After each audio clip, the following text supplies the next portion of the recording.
আকাশবাণী গুৱাহাটী বিয়লিৰ আঞ্চলিক বাতৰি পঢ়িছো অনুজা লোপামুদ্ৰাই। প্ৰধানমন্ত্ৰী নৰেন্দ্ৰ মোদীয়ে আজি গোৱাত ভাৰত শক্তি সপ্তাহ 2024 মুকলি কৰে। উদ্বোধনী ভাষণত শ্ৰীমোদীয়ে গোৱাৰ দৰে উদ্যমী ৰাজ্যত এই কাৰ্যসূচী অনুষ্ঠিত হোৱাৰ বাবে আনন্দ প্ৰকাশ কৰি ৰাজ্যখনক বহনক্ষম ভৱিষ্যৎ আৰু পৰিৱেশৰ প্ৰতি সংবেদনশীলতাৰ আলোচনাৰ বাবে উপযুক্ত ঠাইৰূপে উল্লেখ কৰে।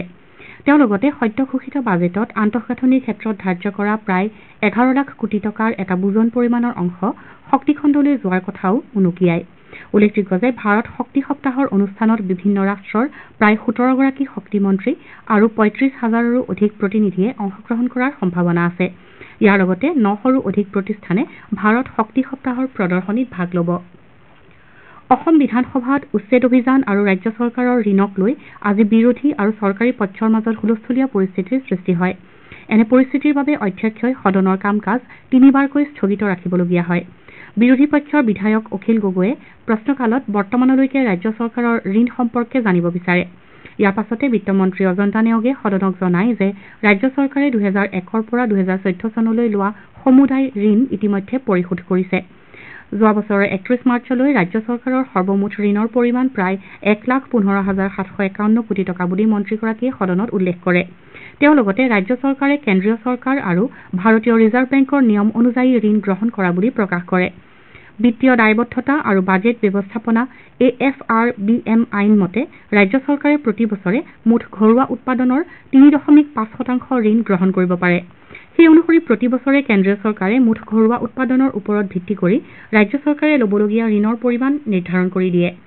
AFRBM আইন অনুযায়ী ৰাজ্য চৰকাৰৰ সৰ্বমুঠ ঋণ আৰু ঘৰুৱা উৎপাদনৰ অনুপাত 32% পৰ্যন্ত ধাৰ্য কৰা আছে যদিও ৰাজ্য চৰকাৰে সৰ্বমুঠ ঋণ আৰু ঘৰুৱা উৎপাদনৰ অনুপাত 23.47%তে সীমাবদ্ধ ৰাখিবলৈ সমৰ্থ হৈছে বুলি বিত্তমন্ত্ৰীগৰাকীয়ে উল্লেখ কৰে। ৰাজ্য চৰকাৰে ঋণসমূহ আন্তঃগাঁথনি উন্নয়নৰ কামত ব্যৱহাৰ কৰা বুলিও তেওঁ জানিবলৈ দিয়ে। শ্ৰীমতী নেওগে কয় যে ৰাজ্য চৰকাৰে নিৰ্ধাৰিত লক্ষ্যতকৈ নিজা উৎসৰ জৰিয়তে অধিক ৰাজহ সংগ্ৰহ কৰিবলৈ সক্ষম হৈছে আৰু এই পুঁজিৰে ৰাজ্যিক কৰ্মচাৰীসকলৰ দৰমহা আদায় দিবলৈ সমৰ্থ হৈছে। ৰাজ্যত জল জীৱন মিছনৰ অধীনত উপকৃত হোৱা লোকৰ সংখ্যা সন্দৰ্ভত সোধা এটা প্ৰশ্নৰ উত্তৰত জনস্বাস্থ্য কাৰিকৰী বিভাগৰ মন্ত্ৰী জয়ন্ত মল্লবৰুৱাই কয় যে এই মিছনৰ অধীনত ৰাজ্যৰ 24,152খন ৰাজহ গাঁৱৰ 70 লাখতকৈও অধিক পৰিয়ালৰ 3 কোটিতকৈও অধিক লোক উপকৃত হোৱাৰ লক্ষ্য বান্ধি লোৱা হৈছে। কাৰ্বি আংলং জিলাত বৰ্তমানলৈকে 611খন গাঁৱত জল জীৱন মিছনৰ অধীনত খোৱাপানী যোগান ধৰা হৈছে।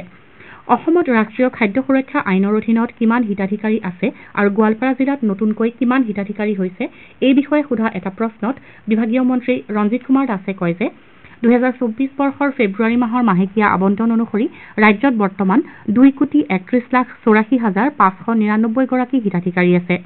গোৱালপাৰা জিলাত 7,11,115 গৰাকী আৰু গোৱালপাৰা পূব বিধানসভা সমষ্টিত 2,21,600 গৰাকী হিতাধিকাৰী আছে।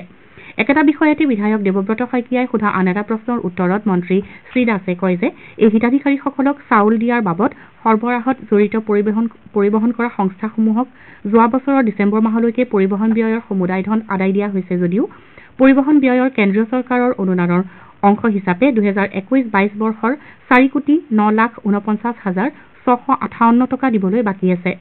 কেন্দ্ৰীয় চৰকাৰৰ পৰা এই ধনৰাশি লাভ কৰাৰ লগে লগে সংস্থাসমূহক পৰিশোধ কৰা হ'ব বুলি মন্ত্ৰীগৰাকীয়ে জানিবলৈ দিয়ে। বিধায়ক তেজস গোৱালাই অসমত অৰুণোদয় আঁচনিৰ হিতাধিকাৰী সন্দৰ্ভত সোধা এটা প্ৰশ্নৰ উত্তৰত বিত্তমন্ত্ৰী অজন্তা নেওগে কয় যে এই আঁচনিৰ অধীনত প্ৰথম পৰ্যায়ত 18,73,068 গৰাকী হিতাধিকাৰীক অন্তৰ্ভুক্ত কৰা হৈছে। ইয়াৰ দ্বিতীয় পৰ্যায়ৰ হিতাধিকাৰীৰ বাবে 7,84,673 গৰাকীৰ নাম বাছনি কৰা হৈছে। গোৱালপাৰা জিলাৰ মাকৰিৰ ৰেণ্ডুপেণ্ডু পাহাৰত কাইলৈৰ পৰা 3দিনীয়া কাৰ্যসূচীৰে ৰাভা হাছং সাংস্কৃতিক সমাৰোহ 2024 অনুষ্ঠিত হ'ব।